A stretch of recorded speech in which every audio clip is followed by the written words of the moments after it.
జీవన సమరంలో రచన కె నిర్మల గారు. చదువుతున్నది దేవి. చూడగానే ఒక లైక్ తప్పకుండా చేయండి. ఇంకా కథలోకి వెళ్దామా? ఇంతలోనే ఉరుకులు పరుగులతో ప్రవేశించాడు రమణమూర్తి. ఓ రోహిత్, నేను అనుకుంటూనే ఉన్నాను సుమండి, వీడు మీ కన్న కొడుకు కాడని. ఏ బంధువుల అబ్బాయినో చేరదీసి ఉంటారు అని అనుకున్నాను. ఇదిగో ఆ నిజమేమిటో అప్పర్ణ చెప్పింది. మీరంతా దెబ్బలాడుకుంటున్నారని చెప్పింది. అందుకే హడావుడిగా వచ్చేసాను. మీ భార్యకి ఇంతకు మునిపే పెళ్ళయిందని నాకు తెలియదు. మీ భార్య మొదటి మొగుడికి పుట్టిన బిడ్డట కదా శంకర్. ఆ చివరి వాక్యం సంధించి వదిలిన బాణంలాగా రోహిత్ గుండెల్లోకి సూటిగా దిగబడిపోయింది. ఆ వాక్యం చెవుల్లో హోరెత్తిస్తూ అతని మనసును బలంగా ఊపేసింది.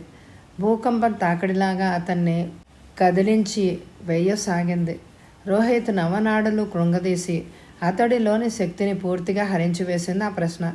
లోకమంతా తనని వేలెత్తి చూపించి నవ్వుతున్నట్లుగా తన చుట్టూ ఉన్న మనుషులందరూ తనని అపహాస్యం చేస్తూ విరగబడి నవ్వుతున్నట్టుగా, ఆ నవ్వు వెకటాట్టహాస హోరులాగా అతని చెవుల్లో గింగిరలెత్తుతున్నట్టుగాను, 1000 గొంతుకలు చేరి తన చుట్టూ పరిభ్రమిస్తున్నట్టుగాను అతనిని హేళన చేస్తున్న భ్రాంతి చెందాడు రోహిత్. అంతకుముందు తాను చిన్నును తనతోనే ఉంచుకోవాలని చేసుకున్న నిర్ణయం దూది పింజలాగా తేలికగా మారి గాలిలో కొట్టుకుపోయింది. చిన్నుని ఇక్కడి నుంచి మరెక్కడికైనా పంపిస్తే కొన్నాళ్ళు ఈ విషయం ఇతరులు మర్చిపోతారు. వీడిక్కడే ఉంటే తను నలుగురిలో నవ్వుల పాలు కాక తప్పదు. ఎదుటివారి పెడసరపు ప్రవర్తనకి, వ్యంగ్యపు ధోరణికి, సూటిపోటి మాటలకు తను తలదించుకోక తప్పదు. మ్లానమైన అతని వదనం చూస్తుంటే తాను అనాలోచితంగా అతని మనసును గాయపరిచినట్టు గ్రహించాడు రమణమూర్తి. తన వంక మూర్తి జాలిగా చూస్తుంటే తాను పాతాళంలోకి కృంగిపోతున్నట్టుగా ఆ చూపు భరించలేనివిగా తోచాయి. ఏదో మాట్లాడదామని పెదవి విప్పబోయాడు రోహిత్. కానీ అంతలోనే రమణమూర్తి రోహిత్ దగ్గరగా వచ్చి అతని భుజం తడుతూ పలికాడు. రోహిత్, ఈ విషయం నాకు తెలిసిందని బాధపడకండి. ఇతరులకు తెలవవలసిన పనే లేదు. అందరికీ తెలిస్తే ఎదుటివారు తేలిగ్గా మాట్లాడడం, లోకో చేయడం జరుగుతుంది. నరం లేని నాలుకతో ఎన్నో రకాలుగా మాట్లాడతారు లోకులు.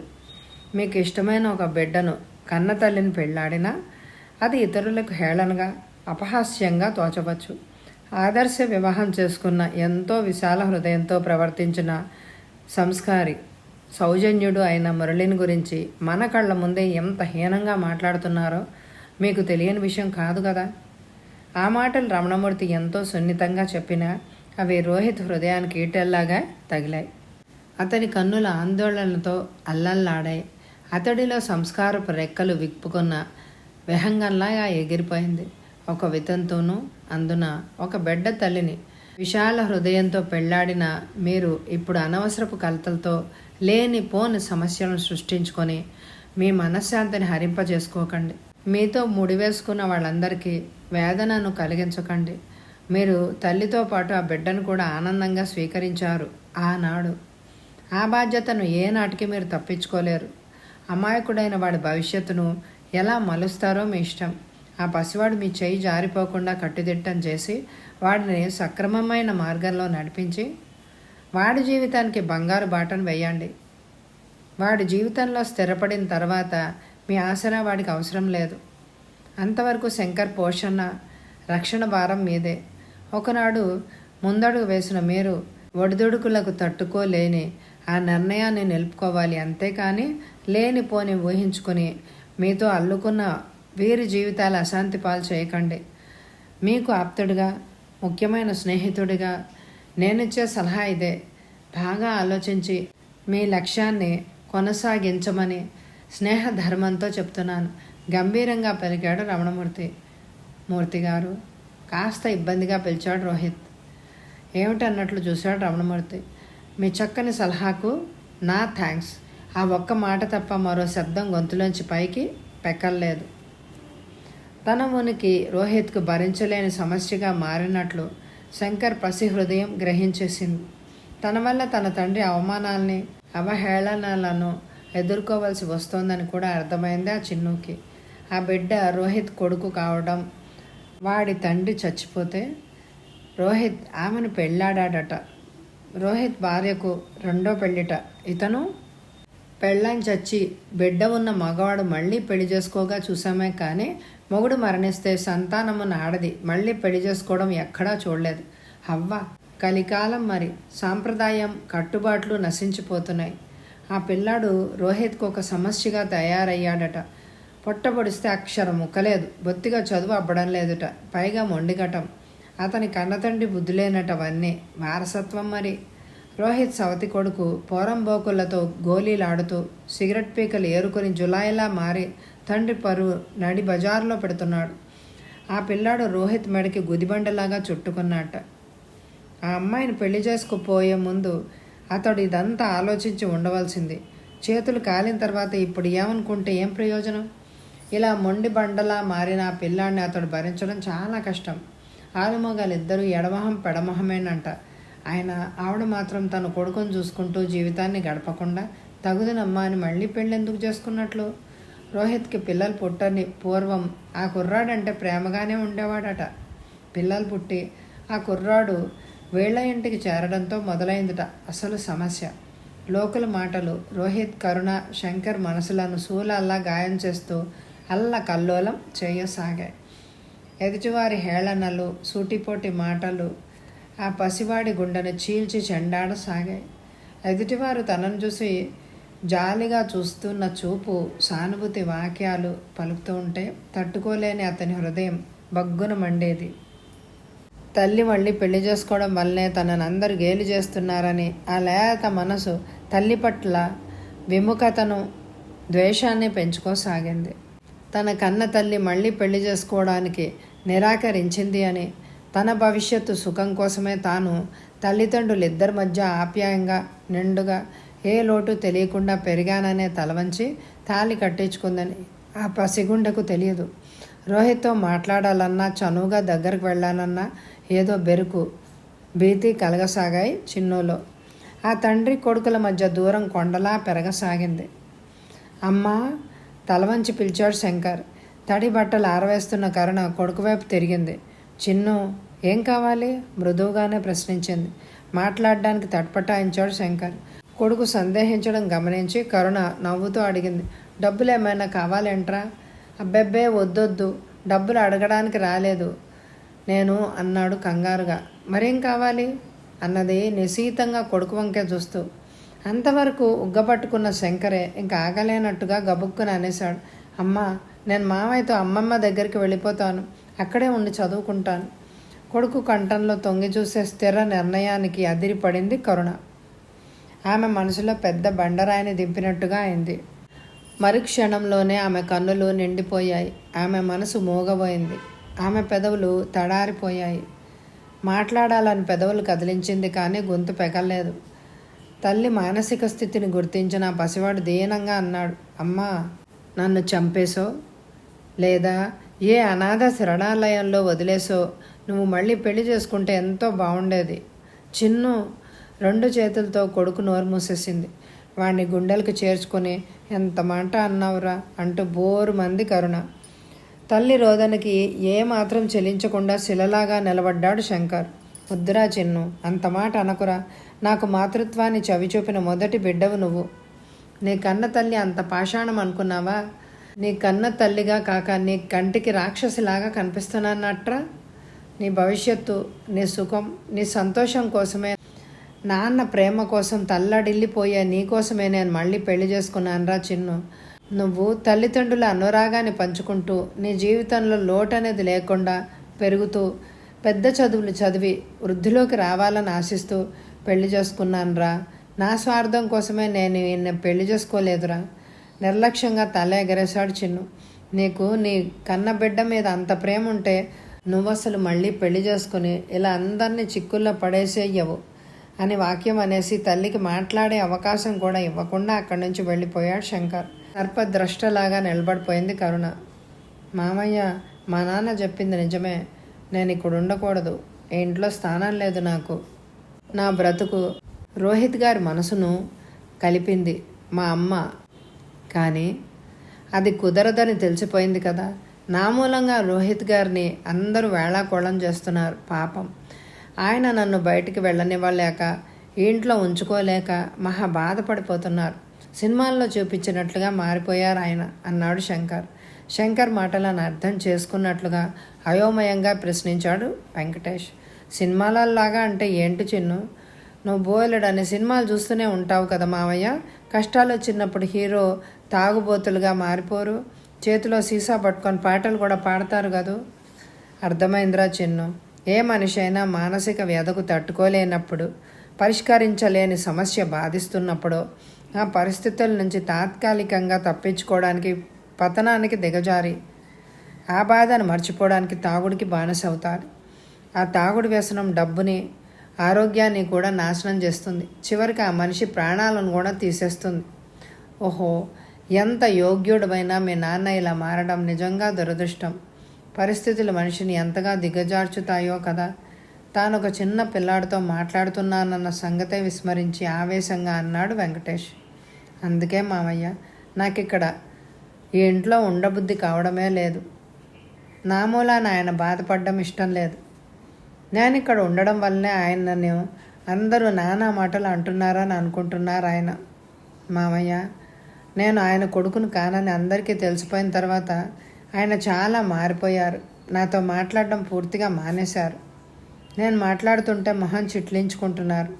నేను తప్పు చేస్తున్నా కూడా ఆఖరికి ఆయన ఎదురుగుండా సిగరెట్ నోట్లో పెట్టుకుంటున్నా కూడా పట్టించుకోవడమే లేదు. స్కూల్ ఎగ్గొట్టేసి రోడ్డు మీద గోళీలు ఆడుతున్నా, బొంగరాలు తిప్పుకుంటున్నా కూడా తన బిడ్డ పాడైపోతున్నాడు అన్న బాధ లేదు ఆయనలో. తన కన్న కొడుకే అలా ఉంటే తటస్థంగా తనకేమీ పట్టనట్టు ఊరుకోగలడా? చెవులు పిండేయడు, వీపు చీరేయ్యడు. నన్ను పరాయివాళ్ళ చూస్తూ నేను పాడైపోతున్నా తనకు సంబంధం కాని విషయంగా ఊరుకుంటున్నాడు ఆయన ధోరణితో నాకు దిక్కరేగుతోంది. అందుకే ఆయనకు ఇష్టం లేని పనులు, నచ్చని పనులే చేస్తున్నాను. శంకర్ కంఠంలో కసి తొంగి చూసింది. ఆయనకు నచ్చని పనులు, చేష్టలు చేసి ఆయన్ని విసిగించి, ఆయనకిష్టం లేని పని చేసి నీ ఉనికిని భరించలేని స్థితిని నువ్వే చేతులారా కల్పించావు. మంచి మనిషిని మనోవ్యధకు గురిచేశావు. ఈనాడు ఆయన తాగి ఇంటికొస్తున్నాడంటే దానికి కారణం మాత్రం పూర్తిగా నువ్వేరా. ఆయన మారిపోయారు, నన్ను ప్రేమగా తన బిడ్డలాగా చూడడం లేదు అంటున్నావే కానీ నేను అడతను మొండి వైఖరిని, నీ ప్రవర్తనను నువ్వేమైనా మార్చుకున్నావా? తప్పు చేస్తున్నానని తెలిసి కూడా ఆయన ఎదురుగా అదే తప్పును చేస్తున్నావు. నువ్వు, నేను, ఈ సంఘంలోని మనుషులందరూ ఆయన మనశ్శాంతిని హరింపజేశాము. నిజమేరా. నిన్నేమన్నా అంటే నేను సహించలేక కయ్యానికి దిగేదాన్ని, పసితనం అంటూ వాదించేదాన్ని. నిన్ను గట్టిగా మందలించలేని అసక్తతతో, స్వతంత్రం లేకనే నేను ఆయనను పడేశాను. ఆయన ఉదాసీనతతో నువ్వు మరింత పాడయ్యావు.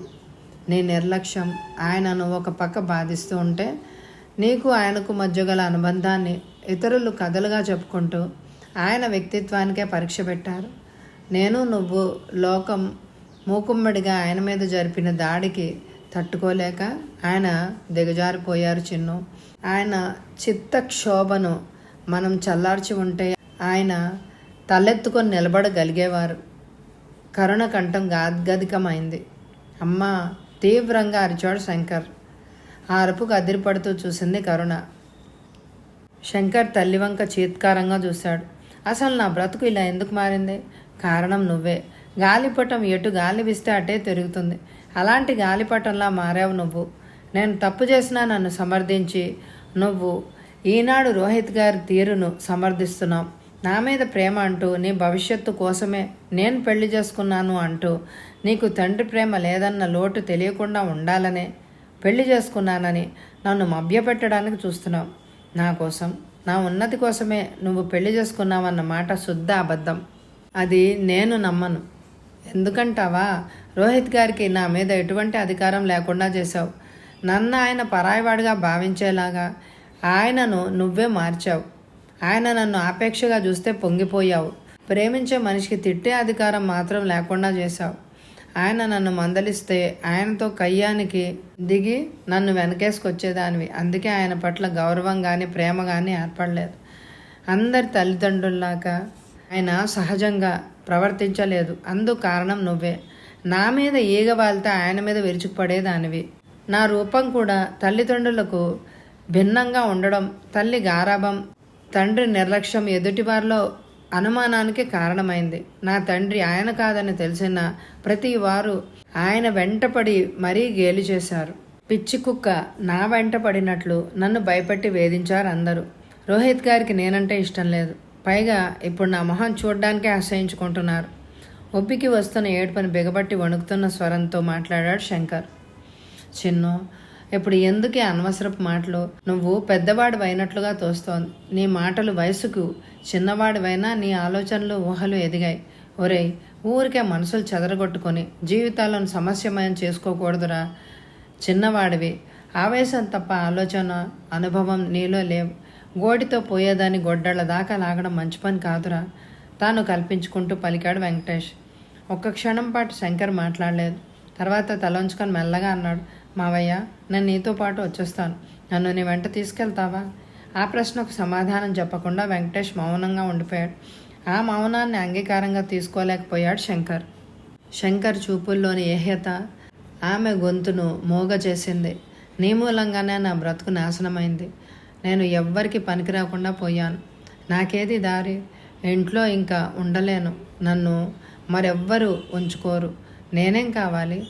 నేనేం చేయను. నాకేది దారి? చావన అన్న భావాన్ని స్పష్టం చేస్తున్న కొడుకు చూపులకు నిలువునా వణికిపోయింది కరుణ.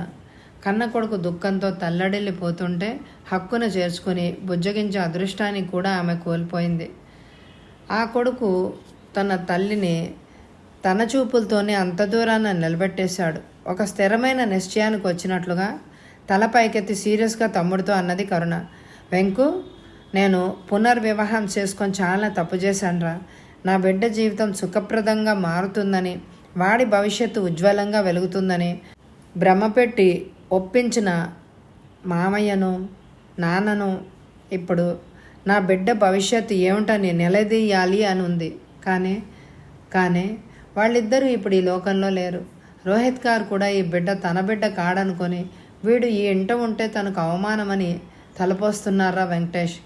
వీడి ఉనికినే సహించలేకపోతున్నారు ఈనాడు. అంతేకాదు వెంకు, వీడిని వదిలించుకోవాలనుకున్న దృఢ సంకల్పంతోటే ఉన్నారు. అందుకే నేను పిలిపించారు. ఏదో తృణమో పణమో పంపుతూ వీడి బాధ్యతను తాను వదిలించుకోవాలనుకున్నారే కానీ ఎదుటివారు ఆ బాధ్యతను నెత్తికెక్కించుకుంటారో లేదో అన్న స్పృహే ఆయనలో లేదు. నువ్వు తీసుకెళ్ళినందుకు నిన్నేదో నిందిస్తున్నాను మాత్రం అపోహపడకు. ఎందుకంటావా? తల్లిదండ్రులకే బరువైన బిడ్డ పరాయివాడికి గుదిబండలాగానే మిగిలిపోతాడు. ఇకపోతే ఈ తండ్రి కొడుకులు ఇద్దరు సమాంతర రేఖల్లా కలవని రైలు పట్టాల్లా నింగి నేలలాగా మిగిలిపోతారు. వారిద్దరి మధ్య పడి నేనంతా నలిగిపోతున్నానో వారిద్దరికీ అర్థం కాదు. ఎవరి నిర్ణయాలు వారివి, ఎవరి అభిప్రాయాలు వారివి. ఇద్దరూ చెరో రకంగానూ మానసిక శాంతిని దూరం చేసుకుంటున్నారు. చిత్తక్షోభను నాకు మేల్చారు. కరుణ కంఠం దుఃఖంతో జీరబోయింది. ఆమె కనులు శ్రావణ మేఘాల్లా మారిపోయాయి. ఆ పరిస్థితికి అక్క కన్నీటికి చెలించిపోయాడు వెంకటేష్. కానీ నీ కొడుకుని గురించి బాధపడక అక్కయ్య, వాడి బాధ్యతను నేను తీసుకుంటానని చెప్పే ఊరడించలేకపోయాడు. ఎందుకంటే అతని అర్ధాంగి మనస్తత్వం ఏమిటో అతనికి కూడా తెలుసు. భార్యకు ఎదురు చెప్పలేని బలహీనత అతనిలోనూ ఉంది. అత్తవారింటి వారంటే ఆమెకి తిరస్కారం. విధవ ఆడపడుచు మళ్ళీ పెళ్లి చేసుకుందన్న చులకన భావం. ఆడపడుచు బిడ్డపై అయిష్టత. ఆ బిడ్డ తన ఆశ్రయం కోరి వస్తే ఆ ఇంట ఒక్క క్షణం కూడా నిలవనివ్వదు. భార్య స్వభావం గయ్యాళితనం, పట్టుదల, మొండితనం తెలిసిన వెంకటేష్ శంకర్ను తనతో తీసుకెళ్ళడం ఇష్టం లేక మౌనాన్ని శరణ్యం చేసుకున్నాడు. మీ తమ్ముడు వెళ్ళిపోయినట్టున్నాడు అన్నాడు రోహిత్. వెళ్ళిపోయాడు, ముక్తసరిగా అంది కరుణ. మరి నీ కొడుకు సంగతి ఏం తేల్చారు? తనతో తీసుకెళ్లకుండా వెళ్ళిపోయాడేమిటి? వాడిగా ప్రశ్నించాడు. ఆ ప్రశ్నకు బగ్గున మండింది కన్నతల్లి హృదయం. కరుణ రోషంతో తలెత్తింది. మన పెళ్లికి ముందు నాకు ఒక కొడుకున్నాడని, వాడు తండ్రి ప్రేమకై తప్పించిపోతున్నాడని తెలిసే మీరు నన్ను పెళ్లాడడానికి ముందుకొచ్చారు. ఆ పసివాడి బాధ్యతను నెత్తికెత్తుకున్నారు. వాడి భవిష్యత్తు, వాడి పోషణ, వాడి పెంపకం అన్నీ మీరే అని అన్నారు. ఆ మాటలు ఇప్పుడు ఏమయ్యాయి?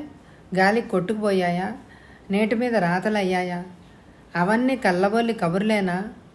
ఆనాటి మీ నిర్ణయం ఈనాటి పసివాడికి నిలవ నీడ లేకుండా ఎందుకు చేస్తోంది? రోహిత్ భుజాలు ఎగరేశాడు. సమాధానం ఏమీ ఇవ్వకుండా. అతడి నిర్లక్ష్యం, ఆ మౌనం, ఆ చర్య అగ్నిలో ఆర్జం పోసినట్టుగా ఆమె క్రోధాగ్నిని మరింత పెంచింది. ఏమిటి మాట్లాడరు? చాచా, ఎటువంటి మనిషి మీరు! మేకవన్న పులిలాంటి వారు. మీరు ఎంతో అపరూపమైన వ్యక్తిగా భావించాను. మీ సంస్కార ముసుగుని గుర్తించలేకపోయాను. నా బిడ్డ మీద నాకున్న మమకారాన్ని, ఆరాటాన్ని గ్రహించి ఆ మార్గంలోనే సాగారు మీరు. నన్ను మాటలతో వంచి మోసం చేసి జయించారు. అందమైన అబద్ధాలతో నా కొడుకు మీద కపటపు ప్రేమతో నా మనసును ఓడించారు. నా స్థిరమైన నిర్ణయాన్ని కదిలించి వేశారు. వాడు నా కన్న బిడ్డ. నేను నవమాసాలు మోసి కని వాడి మీద ఎన్నెన్నో ఆశలు పెట్టుకొని పెంచుకున్నాను. తండ్రి లేని ఆ బిడ్డ మీదే నా పంచప్రాణాలు నిలుపుకున్నాను. కానీ మీరేం చేశారు? బలవంతంగా మా జీవితాల్లోకి ప్రవేశించారు. మీ సాహచర్యంలో వాడిని ప్రయోజకుడిగా తీర్చిదిద్దాలి అనే ధ్యేయంతోనే మిమ్మల్ని నా జీవితంలోనికి రానిచ్చాను. కానీ ఇప్పుడేమైంది? లోకులేదో అన్నారని అనుకుంటున్నారని ఆ పసివాడిని కాదంటారా? మీకు ఇది న్యాయమేనా? అభం శుభం తెలియని ఆ పసివాడు మీ జీవితానికి ఏ అన్యాయం చేయలేదే. వాడి పసి మనసును మీ చర్యలతో తీవ్రంగా గాయపరుస్తూ వాడి హృదయాన్ని కల్లోలం చేశారు. బాల్యంలోనే వాడికి తన పుటక మీద, తన కన్న తల్లి మీద ఏహ్యం కలిగించారు. ఎవరు? మీరు, మీతోటి వారు, మీ వెనకున్న లోకం. నేను ఏకాకిని అన్న భావన, నన్నెవరు ఆదరించరు అన్న ఆక్రోశం, నేనెవ్వరికి అక్కర్లేదు అనే అభిప్రాయం చిన్ను మనసులో గాఢంగా నాటుకుపోయింది. ఎవరేమనుకున్నా నేను లెక్క చేయనురా చిన్ను. నువ్వు నా బిడ్డవే. నీకు తండ్రి నేనేరా అని నోరారా మీరు ఒక్క మాట అని ఉంటే ఆ పసివాడు ఇంట్లోంచి వెళ్ళిపోవాలన్న ఆలోచనను పెంచుకునేవాడా? ఆ పసివాడు మనసుకి తగిలిన గాయం వాడికి మన పట్ల విరక్తిని, ద్వేషాన్ని పెంచింది. మీరు నన్ను పెళ్ళాడాలని నా బిడ్డ బాధ్యత స్వీకరించినట్టు నటించారే కానీ వాడి మీద మీకు ఏ ఆప్యాయత లేదు. డబ్బు పంపించి వాడిని దూరంగా ఉంచేశారు. వాడు మా వాళ్ళ దగ్గర పెరగడంతో మీరు వాడి ఉనికినే విస్మరించేశారు. తప్పనిసరి పరిస్థితిలో వాడిని మీ ఇంటికి తీసుకురావాల్సి వచ్చింది. పాపం, అసహజమైన మీ ప్రవర్తన, దానికి తోడు వాడి రూపం వల్ల లోకుల దృష్టిలో వాడు తేలికయ్యాడు. మీ మనసు, మీ పరువే మీరు చూసుకున్నారు. కానీ వాడి పసివాడి మనసు ఎంత కృంగిపోతుందో, వాడి గుండె నిశ్శబ్దంగా ఎలా రోధిస్తుందో, తన బ్రతుకుని వాడెంత అసహించుకుంటున్నాడో కేవలం ఒక్కసారైనా మీరు ఆలోచించగలిగారా? తల్లి మనసును అణచలేక భార్య స్థానాన్ని అతిక్రమించలేను. ఇప్పుడు నేనేం చేయాలి? ఎవరికి న్యాయం చేయాలి భగవాన్? ఈ ఇద్దరి మధ్య సుడులు తిరుగుతున్న సుడిగుండం ఉంది. ఆకాశాన్నంటే పెద్ద గోడ ఏర్పడిపోయింది. లోతైన పెద్ద అగాధమైంది. వీళ్ళిద్దరూ ఇక ఒకరికొకరు చేరువు కాలేరు. ఆ పసివయసు విరక్తిలో ఈ పెద్ద మనసు విముఖతతో దూరమయ్యాడు. ఇద్దరిలో నేను ఎవరికి దూరం చేసుకోగలను? ఇద్దరిని ఎలా కలపగలను? 2 చేతులతో తలబాదుకుంటూ పిచ్చిదానిలాగా విలపించసాగింది కరుణ. సముద్ర కెరటాల్లో భార్య కోసం ఉప్పొంగుతూ ఉంటే ఉపశమనానికి ఊరట వాక్యాలు పలకకపోగా విసురుగా నిష్క్రమించాడు రోహిత్. ఏయ్, నీకెంత తలబిరుసు! బూట్ల పాలిష్ చేయమంటే చేయకుండా దెవ్యమొహం వేసుకొని నిలబడ్డావే? దర్పంగా అడిగింది అపర్ణ. అర్పిత ముద్దుగా అన్నది. అన్నయ్య, అక్కయ్య చేసుకోగలదు, మరి నీకెందుకు చెప్పడం? దానికి పొగరు కాదు. చెల్లెల్ని ఆప్యాయంగా దగ్గరికి తీసుకున్నాడు శంకర్. అర్పిత, అక్క మీద కోపం వద్దు. మనకు అసలు కోపమే ఉండదు కదమ్మా. అక్క గయ్యాళి అంతే. పోన్లే అమ్మా, అక్క కాన్వెంట్కి వెళ్ళే టైం అయిందిగా, నేను పాలిష్ చేసిస్తానే అన్నాడు. శంకర్ అపర్ణ షూ చేతిలోకి తీసుకొని బ్రష్తో రుద్దసాగాడు. అపర్ణ చిందులు తొక్కుకుంటూ అక్కడికి వచ్చి విసురుగా శంకర్ చేతిలోని బూటు బ్రష్ లాగేసింది. ఆ రెండింటిని నేలకేసి కొట్టింది. నేను గయ్యాళినా? నన్నేమన్నా అన్నావంటే మా డాడీతో చెప్తాను, తెలిసిందా? సొంత అన్నయ్యలాగా నా మీద అధికారం చేసావంటే ఊరుకోను. నువ్వు అసలు మా అబ్బాయి కావంట, తెలుసా? మీ నాన్న చచ్చిపోతే మా డాడీ పోనీలే పాపం అని జాలిపడి మా ఇంటికి తెచ్చారట. నువ్వంటే మా డాడీకి అస్సలు ఇష్టమే లేదు. అసలు నిన్ను ఇంట్లోనే ఉంచుకోరట. నీ మూలంగానే మా డాడీని చూసి అందరూ నవ్వుతున్నారట. అంతేకాదు మమ్మీ కూడా, డాడీ కూడా నీ మూలంగానే పోట్లాడుకుంటున్నారట. మా డాడీ మూర్తి అంకుల్తో చెప్తుంటే నేను విన్నానుగా, ఉక్రోషంగా అంది అపర్ణ. ఇదిగో, ఇంకా నన్నేమన్నా అన్నావంటే డాడీతో చెప్పి ఇప్పుడే బయటికి నెట్టేస్తా అన్నది అపర్ణ. అప్పుడే అక్కడికి వచ్చిన కరుణ చెవుల్లో కూతురి మాటలు పడ్డాయి. అపర్ణ, నోర్మై, మరో మాట మాట్లాడావంటే పళ్ళు రాలగొడతాను. అనవసరపు మాటలు మాట్లాడావంటే ఊరుకోను. అన్నయ్యని ఎదిరించావంటే నీ ప్రాణం తీస్తాను, జాగ్రత్త అని ఆవేశంగా అరిచింది కరుణ. తల్లి ఆగ్రహానికి జంకిన అపర్ణ ఇక మారు పలకలేదు. కరుణ తిరిగి చూసేటప్పటికి చిన్ను అక్కడ లేడు. ఆమె అంతరంగం బాధతో వేదనతో అస్తవ్యస్తం అయిపోయింది. రోహిత్కు శంకర్కు మధ్య దూరం ఏర్పడిపోయింది. భర్తకు కొడుకు మధ్య గల విముఖతను దూరం చేసి వాళ్ళిద్దరి మధ్య సాన్నిహిత్యం పెంపొందించాలని అనుకుంది కరుణ. కాలక్రమేణా పరిస్థితులు చక్కబడతాయని, వారి మానసిక అశాంతి ఈ కల్లోలం దూరం అవుతుందని తలచింది. తండ్రి కొడుకులు మానసికంగా చేరువు కావడానికి తాను తాపత్రయపడుతూ ఎన్నెన్నో ప్రయత్నాలు చేయసాగింది. రోహిత్ ఆఫీస్లో కొత్తగా చేరిన అతని కొలీగ్ ఒకరోజు వారి ఇంటికి వచ్చాడు. ఆ సమయంలో శంకర్ అక్కడే ఉన్నాడు. రోహిత్ శంకర్ను ఇబ్బందిగా చూశాడు. కానీ శంకర్ అదేమీ గమనించినట్లే నిర్లక్ష్యంగా అక్కడి నుంచి కదలలేదు. స్నేహితులు ఇద్దరు ఆఫీస్ విషయాలు, రాజకీయాల చర్చల్లో మునిగిపోయారు. చిన్ను, ఇలా వచ్చి కాఫీ తీసుకెళ్ళు. లోపల నుంచి కరుణ గట్టిగానే పిలిచింది. ఇక తప్పనిసరి లోపలికి వెళ్ళాడు శంకర్. మరొక క్షణానే కాఫీ కప్పులు అందించి ట్రేతో తిరిగి వచ్చాడు చిన్ను. కాఫీ కప్పును చేతిలోకి తీసుకుంటూ శంకర్ విషయం తెలియని అతని కొలీగ్ యథాలాపంగా ప్రశ్నించాడు. రోహిత్ గారు, ఎవరితను? మీ అబ్బాయా? ఆ ప్రశ్నకు కలవరపడ్డాడు రోహిత్. ఆ ప్రశ్న విని మనసులో కల్లోలపరిచి మానుతున్న గాయాన్ని కెలికినట్టుగా అయింది. ఒక్క క్షణం పాటు శంకర్పై చూపు నిలిపాడు. తల తిప్పుకుంటూ జాలిగా పడికాడు. మీరు అనుకున్నట్టు ఇతను నా కొడుకు కాదండి.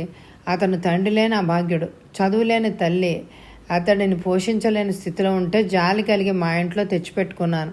ఇంట్లో పనులన్నీ ఆసరాగా ఉంటాడు కదా. అయితే వాడిని నౌకర్లా కాకుండా నా బిడ్డలాగానే చూసుకుంటున్నాను. ఆ మాటలు విన్న శంకర్ పిడికిళ్ళు బిగుసుకున్నాయి. క్రోధంతో అతని మనసు బగ్గున మండింది. అవమానంతో ప్రతీకార జ్వాల రేగింది. రోహిత్ స్నేహితుడు శంకర్ వంక దృష్టి నిలిపి సానుభూతిగా పలికాడు. రోహిత్ గారు, మీదెంత మంచి మనసు అండి. ఈ అబ్బాయిని తీసుకొచ్చి మంచి జీవితాన్ని అతనికి అందించి మీ పిల్లలతో సమానంగా చూడడము అన్నది అతని అదృష్టం. మీకు కొడుకులు లేని లోటు. అతని వాక్యం పూర్తి కాకుండానే సీసా ఒకటి ఎగురొచ్చి కిందపడి బళ్ళున పగిలిన శబ్దమైంది. అతని మాటలు ఆపేసి చటుక్కున తల తిప్పి చూశాడు ఉలికిపాటుగా. ప్రళయ తాండవం ఆడుతున్న రుద్రునిలాగా బీభత్సంగా కనిపించాడు ఆ బాలుడు. రోహిత్ తాగి ఖాళీ చేస్తున్న డ్రింక్ బాటిల్ని విసిరి గిరటేశాడు శంకర్. పట్టలేని ఆగ్రహం, అక్కసు, ఏం చేయలేని నిస్సహాయతతో శంకర్ ఊగిపోతున్నాడు. ఆ శబ్దానికి పరిగెత్తుకొచ్చిన కరుణ అక్కడ దృశ్యం చూసి స్తంభించిపోయింది. వెంటనే తేరుకుని, చిన్ను, ఏమిట్రా నీ ఆగడం? ఎందుకంత ఉద్రేకం? ఇదేం పనిరా అంటూ కొడుకుని మందలించి అతని చేతిలోంచి సీసా లాగేసుకుంది. గది నిండా చల్లా చెదురైన గాజు పెంకులు. ఆమె పాదంలో కిసుక్కున దిగి రక్తం ధారగా ప్రవహించసాగింది. కరుణ ఆదుర్దాగా లేచాడు రోహిత్. ఆగండి అక్కడే, దయచేసి ఒక్క అడుగు కూడా ముందుకేయద్దు, కటువుగా అరిచింది కరుణ. ఉన్నట్టుండి బీభత్సంగా రణరంగంలాగా మారిన వాతావరణాన్ని ఎలా అర్థం చేసుకోవాలో తెలియని రోహిత్ మిత్రుడు స్నేహితుడి నుంచి సెలవు తీసుకొని వెళ్ళిపోయాడు. చిన్ను, నేను ఇంకా నీ లేత మనసును వేధించను లేరా. నీ జీవితానికి అన్యాయం జరగనివ్వను. నువ్వు ఎలా ప్రవర్తిస్తూ పెరిగి పెద్దవాడివైతే నీ భవిష్యత్తు ఏమవుతుంది? నిన్నిక ఈ వ్యక్తిత్వంతో పెరగనివ్వను. నువ్వు అందరిలాగే కాదు కాదు అందరికి మించిన తేజస్సుతో ప్రకాశించాలి తండ్రి. నువ్వు ఉన్నతుడుగా ఉత్తముడుగా పెరగాలన్నదే నా కోరిక. నీ తల్లి హృదయాన్ని నువ్వు అర్థం చేసుకోలేకపోతే చీదరించుకుంటున్నావు, ద్వేషిస్తున్నావు. కానీ చిన్ను, కన్న తల్లి మనసు ఎప్పుడూ కూడా తన బిడ్డల భవిష్యత్తు ఉజ్వలంగా వెలగాలనే కాంక్షిస్తుందిరా. తన బిడ్డ తనను దూషించినా ద్వేషించినా ఆ తల్లి హృదయం మారదు కన్నా. మాతృ ప్రేమ స్థిరమైనదిరా. బిడ్డ తనను ఈసడించిన నిండు హృదయంతో ఆ బిడ్డ ఉన్నతి కోసం ఆరాటపడడమే ఆ తల్లిలోని గొప్పదనంరా. ఈ సత్యం ఎన్నటికైనా అర్థం చేసుకుంటావని, తల్లి ప్రేమను గుర్తిస్తావని ఆ నమ్మకం నాకుంది. నేనీనాడు స్వతంత్రించి ఒక నిర్ణయం తీసుకున్నాను. నేనెండు జీవితాన్ని తీర్చిదిద్దాలి అన్నదే. నిన్ను ఒక పరిపూర్ణమైన వ్యక్తిగా, ఒక ప్రయోజకుడిగా తీర్చిదిద్దాలన్నదే నా ధ్యేయం. నా లక్ష్యాన్ని పూర్తి చేయడానికి నేను ఎంతైనా పాటుపడతాను, కృషి చేస్తాను. నువ్వు నా కొడుకువని గర్వంగా చెప్పుకునే రోజు తప్పక వస్తుందిరా శంకర్. కరుణ, ఎక్కడి నుంచి ఆ Telegram?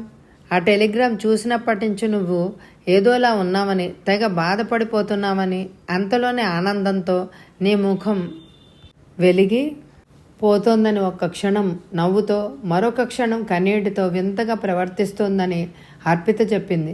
What is that matter? గాబరాగా ప్రశ్నించాడు రోహిత్.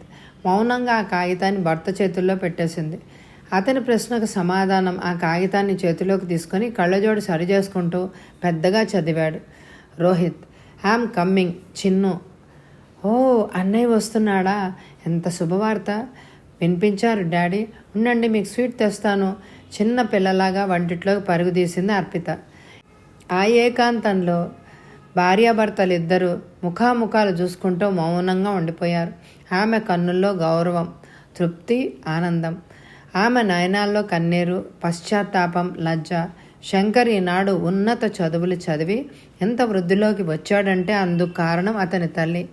ఆనాటి బాలుడు ఏనాడు యువకుడుగా మారి ముందుకు రాబోతున్నాడు. హాస్టల్లో చేరబోయే ముందు బయట వేసిన అతని పాదం ఈనాటి వరకు ఇంట్లో పడలేదు. సెలవుల్లో కూడా వార్డెన్ ఇంట్లో ఉండేవాడే తప్ప ఇంటికి మాత్రం రాలేదు. అపర్ణ పెళ్లికి కూడా రాలేదు. అపర్ణ కూతురి బారసాలకు కూడా రాలేదు. ఇన్ని సంవత్సరాల కాలంలో ఒక్క ఉత్తరమైనా కూడా రాయలేదు తమకు. అకస్మాత్తుగా ఈ టెలిగ్రాము వచ్చి వారిని విభ్రాంతుల్ని చేసింది. తన కొడుకుని పరిసరాలకు దూరంగా పంపేసింది కరుణ. ఆ బిడ్డ బాగుపడాలనే ఉద్దేశంతో హాస్టల్లో చేర్పించి అతడి చదువు సక్రమంగా సాగేందుకు, అతను క్రమశిక్షణలో కట్టుబాట్లతో పెరిగేందుకు అతడిని విడిచి తాను గుండెను చిక్కబట్టుకుంది కరుణ. బిడ్డను దూరంగా తరిమేశాననే అన్న వ్యధను మనసులోనే అనుభవించింది. రోహిత్ నుంచి తన బిడ్డ పోషణకు కానీ, అతని ఖర్చులకు కానీ, చదువుకు కానీ ఒక్క పైసా కూడా తీసుకోలేదు ఆమె అతి పట్టుదలగా. భర్త ప్రాధేయపడి డబ్బు ఇవ్వబోయినా పౌరుషంగా తిరస్కరించింది కరుణ. ఎంతో గట్టి ప్రయత్నం చేసి ఒక ప్రెస్లో ఒక చిన్న ఉద్యోగాన్ని సంపాదించుకొని ఆ జీతాన్ని ప్రతి నెల హాస్టల్కు తన బిడ్డకు పంపించేది. ఇరుగు పొరుగు చిన్నపిల్లలకు ట్యూషన్లు చెప్తూ మరికొంత డబ్బును కూడబెట్టింది. ఆ డబ్బునే తన కొడుకు ఉన్నత విద్యకు వెచ్చించింది. తన కొడుకు బాధ్యతను తానే స్వీకరిస్తానని, భర్త నుంచి ఎటువంటి ఆర్థిక సహాయతను పొందనని నిష్కర్షగా చెప్పేసింది. ఆ మాటలకు, ఆ మాటలోని స్థిరత్వానికి, చెక్కు చెదరని ఆమె ధైర్యానికి, ఆమెలోని ఆత్మవిశ్వాసానికి, ఆ పట్టుదలకు, ఆ నిర్ణయానికి పశ్చాత్తాపంతో కుచించుకుపోయాడు రోహిత్. తన తప్పును, అహాన్ని కాస్త ఆలస్యంగా తెలుసుకున్నాడు అతను. భార్య ముందు మొదటిసారిగా తల వంచాడు సిగ్గుతో, పశ్చాత్తాపంతో కుమిలిపోతూ. శంకర్ వస్తున్నాడన్న ఆనందం, హృదయంలో అలజడి, అంతరంగంలో ఆవేదన, బాధ, సంతోషం రెండు అన్నీ కలిపి మిశ్రమమయ్యాయి. అతని తల్లి హృదయంలో కొడుకు రాక ఆమెను ఉక్కిరి బిక్కిరి చేస్తోంది. ఆమెలో మాతృ ప్రేమ వరదలై పొంగి పొరలుతోంది. ఇన్ని సంవత్సరాల కాలం కన్న కొడుకును చూడకుండా ఎలా ఉండగలిగానా అని మదన పడసాగింది. కొడుకును దూరంగా ఉంచిన తన దురదృష్టానికి తాను నిందించుకునేది. తను వేరే పెళ్లి చేసుకున్నందుకు తనను స్వార్థపరురాలుగా దూషించి తనను యావగించుకుంటూ తనకు దూరం కావడానికే సంతోషంగా ఇష్టపడుతూ బయటకు అడుగు వేశాడు ఆనాడు చిన్ను. ఈనాడు తన బిడ్డ, తన రక్తాన్ని పంచుకుపుట్టిన కొడుకు వస్తున్నాడు. ఎన్ని సంవత్సరాలు తమకు దూరమై పెరిగిన వయసుతో ఉన్నతమైన విద్యను ఆర్జించుకొని పరిపూర్ణతను సిద్ధించుకొని వస్తున్నాడు. బాల్యంలోని చిన్ను మనసే తెలుసు ఆమెకు. ఈనాటి యువకుడి స్వభావం, ప్రవర్తన, మనసు ఆ దంపతులకి పూర్తిగా అపరిచితం. ఏంటి మమ్మీ, డాడీ ఇద్దరు అలా దిగులుగా తలవంచుకొని కూర్చున్నారు? అన్నయ్య వస్తున్నందుకు మా మమ్మీ కూడా ఆనందంతో నాలాగే డిస్కో డాన్స్ చేస్తుందనుకున్నాను. మై డియర్ పేరెంట్స్, ముందు గులాబ్ జామ్ తినేయండి. తీయబడిన నోటితో అన్నయ్యకు స్వాగతం పలకాలి. మరి నేనేమో సినిమాలో లాగే అంటే హీరోకి చెల్లెమ్మలాగా హారతి పట్టుకొని రెడీగా ఉంటాను. అవును అన్నయ్య, చెల్లెలు కలిసి ఓ పాట కూడా పాడేస్తే బాగుంటుందేమో కదా మమ్మీ? ఏమంటారు డాడీ? అమ్మాయి కరెక్ట్? చిలిపిగా అంది అర్పిత. కూతురి మాటలకి నవ్వేస్తూ పోవే కొంటపిల్ల అన్నది కరుణ. అవును పోతాను, మరి నా పెళ్లి ముహూర్తం కూడా పెట్టేస్తారుగా ఆ 3 ముళ్ళు వేయించేసి వెళ్ళగొట్టేస్తారు. ఆడపిల్లలిద్దరూ అత్తారిళ్ళకి వెళ్ళిపోయినా మీకు బెంగ ఉండదు, ఎందుకంటే కొడుకు వచ్చేస్తున్నాడుగా. మరి అది ధైర్యం అంది ఆరిందా అలాగా. ఆ మాటలు నిజమైతే ఎంత బాగుండును. కొడుకు తమ దగ్గర ఉంటాడా? కోడలు కొడుకు వారి పిల్లలతో తమ ఇల్లు నందనవనం కాదు. ఆ ఊహకే మనసులో పరవశత్వం కలుగుతోంది. కానీ తమకంతటి అదృష్టమా? తల్లినే ఉండి వాడిని బాల్యంలోనే దూరంగా తరిమేశాను. మాతృ ప్రేమతో కన్నతల్లి లాలనతో వాడు పెరగలేదు. అలాంటివాడు గతాన్ని మర్చి తమ మధ్య ఉండిపోతాడా? అది అసంభవం. ఆమె నయనాల నుంచి వెచ్చటి కన్నీటి బొట్లు జారాయి. ఆమె మనసులోనే అనుకుంది, పోనీ వాడిని కళ్ళ నిండా చూసే అదృష్టం కలిగింది. వాడినాడు ప్రయోజకుడు అయినాడు. తన బ్రతుకును తాను బ్రతకగలడు. ఆమె ఆలోచనలకు అంతరాయంగా బయట టాక్సీ ఆగించప్పుడైంది. ఉత్సాహంగా ఒక్క గెంతులో వాకిట్లోకి వెళ్ళి చూసింది అర్పిత. మమ్మీ, డాడీ, అన్నయ్య వచ్చేశాడు. అన్నయ్య ఒక్కడే రాలేదు, అన్నయ్యతో పాటు ఒక అందమైన అమ్మాయి, ఓ పసిపిల్లాడు కూడా ఉన్నారు తెలుసా. అరేరే, లోపలికి రాకు అప్పుడే. ఉండన్నయ్య, నీకు హారతి ఇవ్వని ముందు అంటూ శంకర్ను గడప బయట ఆపేయడానికి ప్రయత్నించింది అర్పిత. పోవే అల్లరి పిల్ల అంటూ అర్పిత నెత్తి మీద చిన్నగా మట్టి లోపలికి ప్రవేశించాడు శంకర్. ఆ గదిలోనే ఓ మూలన కదలిక లేని బొమ్మలా నిలబడిపోయిన తల్లిని చూసి చకచక అడుగులేసి తల్లిని సమీపించాడు శంకర్. ఒక నిమిషం పాటు తల్లి ఎదుట తలవంచుకున్నాడు నమ్రతగా. వెంటనే వంగి తల్లి పాదాలకు నమస్కరించాడు. చిన్ను గుండె గొంతుకకు తన్నుకు రాగా ఆమె కంఠం జీరబోయింది. చప్పున కొడుకుని లేవనెత్తి శిరస్సు నిమిరింది. ఆమె కళ్ళలో నీళ్లు చిప్పిల్లాయి. ఆమె మనసులో ఏదో ఉద్విగ్నత. అమ్మా, ఈ కన్నీళ్ళేంటి? కలవరపాటుతో ప్రశ్నించాడు శంకర్. బాబు చిన్ను, అవి కన్నీళ్లు కావురా. నిన్ను చూసిన ఆనందంలో అంత సంతోషాన్ని తట్టుకోలేని మనసు తడిసి అవి ఆనంద బాష్పాలు అయ్యాయిరా. ఎంత పెద్దవాడవయ్యావురా, ఎంత హుందాగా ఉన్నావు. నిన్ను కన్నుల నిండుగా చూసుకుంటున్నానురా చిన్ను. ఓహో, ఆనాటి చిన్ను రూపానికి ఆ మాటలను పూర్తిగా కానివ్వకుండా మధ్యలో అడ్డుకున్నాడు శంకర్. ఆనాటి చిన్నును పూర్తిగా మర్చిపోమ్మా. ఆనాటి చిన్ను కన్న తల్లి మనసును ప్రాణంతో సమానంగా చూసుకునే తండ్రి ప్రేమను అర్థం చేసుకోలేని వ్యర్థుడు, మూర్ఖుడు, చదువు సంధ్య లేకుండా అజ్ఞానంగా ప్రవర్తించిన అల్పుడు. కానీ ఈనాడు మీ ఎదురుగా నిలిచిన చిన్ను పూర్తిగా మారిపోయాడు. తన చిన్ననాటి ప్రవర్తనకు సిగ్గుతో తలవంచుకున్నాడు. మమతలు ఆశలు నా మీదే నిలుపుకున్న కన్న తల్లి మనసేంటో, ఆ మాతృమూర్తి ప్రేమ ఎంత విలువైనదో, ఆ ప్రేమలో ఎంతటి మహత్తర శక్తి ఉన్నదో ఈనాడు పూర్తిగా అర్థం చేసుకున్నానమ్మా. శంకర్ మెల్లగా అడుగులు వేస్తూ తండ్రిని సమీపించాడు. నాన్న అన్నాడు అతి వినయంగా. ఆ పిలుపుకి పరవశించిపోయింది రోహిత్ గుండె. కానీ అంతలోనే బాల్యంలో కొడుకుని తాను చూసిన తీరు గుర్తొచ్చి అతని వదనం వివర్ణమైపోయింది. ఆ విషయం గ్రహించిన శంకర్ ఎంతో ఆప్యాయంగా పలికాడు. నాన్న, అమృత తుల్యమైన మీ మనసును నా అవివేకంతో అర్థం చేసుకోలేకపోయాను ఒకనాడు. ఈనాడు ఔన్నత్యాన్ని, గొప్పతనాన్ని, విలువను గుర్తించాను. చిన్నతనంలో అజ్ఞానంగా ప్రవర్తించి మీ మనసుకు చాలా నొప్పించాను. ఆ వివేకపు చేష్టలు క్షమించి మీ బిడ్డగా స్వీకరించమని చేతులు జోడించి ప్రార్థిస్తున్నాను అని ఒక్క క్షణం ఆగి అతి ప్రశాంతంగా పలికాడు. విద్యావంతుడైన మీ ముందుకు తిరిగి వచ్చాను. ఆ విద్య నాకు డిప్యూటీ కలెక్టర్ ఉద్యోగం ఇవ్వడమే కాకుండా మనుషుల విలువలను తెలుసుకోవడం, ఎదుటి మనసును పూర్తిగా అర్థం చేసుకోవడం, ఆత్మ విమర్శ చేసుకోవడం, సంస్కారంగా ప్రవర్తించడం కూడా నేర్పింది. బాధ్యత గల తల్లిగా అమ్మ నాకు చదువు చెప్పించి నన్ను మనిషిగా తీర్చిదిద్దింది. నేను కూడా బాధ్యత గల కొడుకుగా నా కర్తవ్యాన్ని నిర్వహించాలి కదా. ఓ సిల్లి, కర్తవ్యం ఏంటి? నాన్సెన్స్. తల్లిదండ్రులతో నేను కలిసి జీవించడం నా కర్తవ్యమా? కాదు. ఆ తల్లిదండ్రుల్ని ప్రేమానురాగాలతో నేనే పొందాలి అని అనుకోవడం. అఫ్కోర్స్ నా స్వార్థమే, కానీ కొడుకుగా వారిని గౌరవించడం, వారిని సుఖపెట్టడం, వారికి ఆత్మీయతను పంచివ్వడం, వారికి హాయిగా విశ్రాంతి ఇవ్వడం, అది నా కర్తవ్యం. నాన్న, యామై కరెక్ట్? ఎంతో ఆపేక్షగా అడుగుతున్న శంకర్ వదనంలోకి విభ్రాంతిగా చూస్తూ ఉండిపోయాడు రోహిత్. ఓహ్ చిన్ను, ఎంత ఉన్నతి సాధించావురా. ఎంత ఎదిగిపోయావురా. రోహిత్ పెదవులు ఉచ్చరించాయి ఆ మాటలను. మనిషే కాదు, మనసు కూడా ఔన్నత్యపు శిఖరాల అంచుల్లోకి పయనిస్తోందిరా. రెక్కలు వచ్చిన పక్షులు కూడా కూటిని విడిచేస్తాయి అంటారు, కానీ నీ హృదయ సంస్కారం తల్లి మాటల మధ్యలోనే అడ్డుకుంది అర్పిత. Stop mummy. పెద్దవాళ్ళు తమ బిడ్డలను వాళ్ళ ఎదురుగానే అతిగా పొగడ్డం అంత మంచిది కాదు కదా. రెక్కలు రాకుండా గూడు వదిలిన అన్నయ్య రెక్కలతో ఎగురొచ్చాడు తన గూటిని వెతుక్కుంటూ. అంతేకాదు, ఆ పక్షి తన వారితోనే తప్పకుండా ఉంటుంది. I correct brother? శంకర్ వంక చూస్తూ చిలిపిగా ప్రశ్నించింది. అలవోకగా నవ్వాడు శంకర్ చెల్లెల వంక చూస్తూ. చంటిబిడ్డ రోదన స్వరం వినడంతో చకితులై కరుణ ప్రశ్నార్థకంగా చూసింది. తల్లి కనుల్లోని సంశయాన్ని గమనించినట్టే కూని రాగాలు తీయసాగింది అర్పిత అల్లరిగా. చెక్కు చెదరని చిరునవ్వుతో, అమ్మా, ఈ శుభ సమయంలో నాతో వచ్చింది ఎవరో తెలుసా అన్నాడు శంకర్.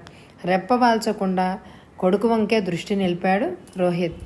కొడుకు ప్రతి మాట, ప్రతి చర్య హృందాగా ఉంటాయి అని అనుకున్నాడు మనసులోనే. కొడుకు ప్రవర్తన అతని అంతరాన్ని మీటుతూ ఆనందాన్ని కలగజేస్తోంది. మన ఆనందాన్ని తానెందుకు పంచుకోకూడదు? నా వెంటబడి మరీ ఇక్కడికి వచ్చేసింది తను. తమాషాగా నొసలు ఎగరేస్తూ పలికాడు శంకర్. వెంట పెట్టుకుని వచ్చిన వాడిని వాకిట్లోనే నిలబెట్టి ఏమి పద్ధతిరా?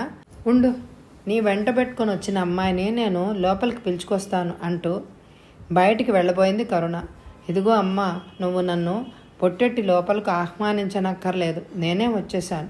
ఇదిగో ఈ రాలుగా ఈ పిల్ల రాగాలు తీస్తుంటే అలా వాకిట్లో తిప్పుతూ ఉన్నాను అంటూ నవ్వుకుంటూ లోపలికి ప్రవేశించింది అపర్ణ. అపర్ణ చేతిలోని పసిపిల్లను తాను అందుకుంటూ, ఓసి నువ్వటే అన్నయ్యతో వచ్చింది ముఖం విప్పార్చి ప్రశ్నించింది కరుణ. నేను కాకపోతే మరెవరొచ్చారనుకున్నావు? కొంపదీసి నీ కొడుకు పెళ్లి చేసుకొని కోడల్ని మనవణ్ణి వెంట తెచ్చాడు అనుకున్నావేంటి? మమ్మీ అమాయకత నటిస్తూ ప్రశ్నించింది అపర్ణ. కరుణ మౌనంగా నవ్వేసింది. ఆమె మనసు నిండా ఆనందం పొంగి పొరలుతోంది. చెల్లెళ్ళిద్దరి కోసం తాను తెచ్చిన కానుకలను పెట్టెలోంచి బయటికి తీయసాగాడు శంకర్. ఆ కానుకలు అందుకున్న ఆడపడుచులు అన్నయ్య అనురాగానికి మురిసిపోతూ ముసిముసి నవ్వులు వెదజల్లారు. కరుణ కన్నుల్లో వెలుగును, ఆ మనసులో నిండిన గర్వాన్ని, ఆమె హృదయంలోని సంతృప్తిని గుర్తించిన రోహిత్ శంకర్ దగ్గరగా వచ్చి వాత్సల్యంగా కొడుకు చెయ్యి మెత్తగా నొక్కాడు. నవల సమాప్తం. ఈ నవల మీకు నచ్చినట్టయితే తప్పకుండా ఎక్కువ లైకులు ఇవ్వండి. అలాగే మీ అమూల్యమైన అభిప్రాయాల్ని నా కామెంట్ ద్వారా తెలియచేయండి. Thank you very much my dear friends.